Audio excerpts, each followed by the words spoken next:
এই রাস্তা দিয়ে গাড়ি ঘোড়া আসার সময় অনেকটাই রিস্ক। কিছুদিন আগে এখানে একটা অটো ফুরে গেছে, ধান খেতার নামাত ফুরে গেছে গিয়া, বাইকে পালা যাত্রী আগে বেচারা নামাইছে, পরে আমরা সব ধরে গাড়ি উড়ি টুটি দিয়েছি রাস্তার পরে। আসতে কষ্ট, আমরা গাড়ি দিয়ে কোথায় যাইতে, হুন্ডা এই যে অটো গাড়ি অনেক সময় অ্যাক্সিডেন্ট তো অনেক হয়ে যেতে পারে। সেদিন গাড়ি একটা উল্টে হচ্ছে রাস্তার পাশে, এই যে খাতা দিয়ে, যে বড় খাতা আছে না, এই খাতা দিয়া যদি সরকার জানে মেরামত করে দেয় তাহলে আমাদের জন্য ভালো হবে, জনগণের জন্য, যারা এই গাড়ি চালায় তাদের জন্য অনেক সুবিধা হবে। ঝুঁকি নিয়ে জীবনে ঝুঁকি নিয়ে আসতে হয়, চাই আমার রাস্তা যাতে অঙ্গ করে দেয় সরকার। চলাফেরা করতে পারে না, গাড়ি ঘোড়া চলতে পারে না, এই রাস্তা বাদ দিয়ে তো অন্য রাস্তায় বিকল্প পথ তৈরি করছে। কিন্তু যখন বর্ষা হইলেও, বর্ষার পরে আবার নতুন করে এই হবায় আবার একটু চলা ধরছে আর কি। তারপরে তো অসুবিধা, অন্য দুইবার তিনবারে তো তিনটা গাড়ি পড়ছে। এখন কি চাচ্ছেন? এখন রাস্তায় চাইছি, এখন রাস্তা কাটতেছে, কে করবো এটা তো জানা নাই। অন্য গাড়ি করে অ্যাক্সিডেন্ট হয় ব্যাঙ্গাচুরে, এখন যত সহজে আমরা রাস্তাটা করে দিতে পারেন জনগণের সুবিধা হইব আর চলতে অনেক সমস্যা। আমরা বনুম মাইক্রো টেক্রো যাইতো না, জরুরিকরণ দিয়ে ভালো দ্রুত।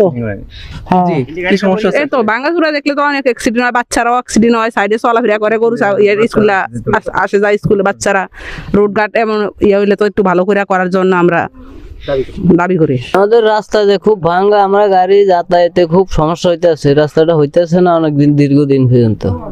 এখন আমরা এটা আবদার করবো আপনাদের কাছে, রাস্তাটা করে দেন আপনারা। বান্ডেল থাকলে প্রতি সেনমানিতে টাকা বাঁচবে। বিকাশ সেনমানি বান্ডেল কিনে জিতুন প্রতি লেনদেনে। এই রাস্তা ভাঙ্গার পরিপ্রেক্ষিতে যে দুর্ঘটনা হইতেছে মাঝে মাঝে আমরা দেখি যে বাইক অ্যাক্সিডেন্ট, তারপরে অটোরিক্সা অ্যাক্সিডেন্ট, তারপরে মাঝে মাঝে অন্যান্য যানবাহনও দেখি যে রাস্তা ভাঙ্গার কারণে অ্যাক্সিডেন্ট হয়ে রাস্তার বাইরে পড়ে যায়।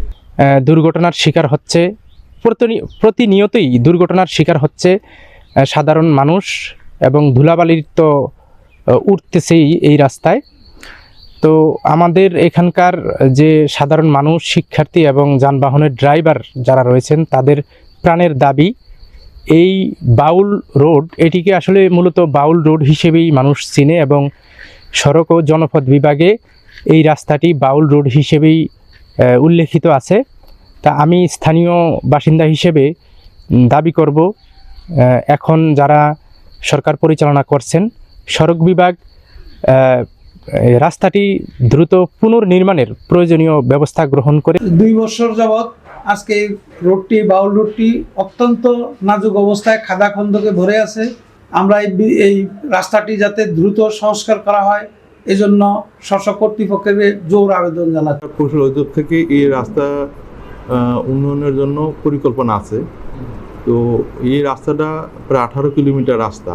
তো রাস্তাটা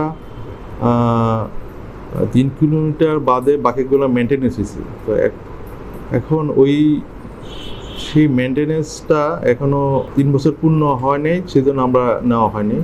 আর বাকি যে 3 কিলোমিটার রাস্তা রয়েছে সেগুলো আমরা মেনটেনেন্সে পাঠাইছিলাম, তো এই মেনটেনেন্স থেকে স্কিম পাস হয়নি।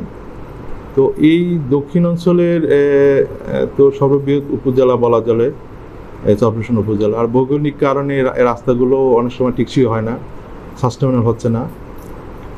তো রাস্তাটা আমরা নেক্সট বছরে রক্ষণাবেক্ষণ প্রকল্প থেকে বরাদ্দর জন্য আমরা ঊর্ধ্বতন কর্তৃপক্ষকে জানাবো।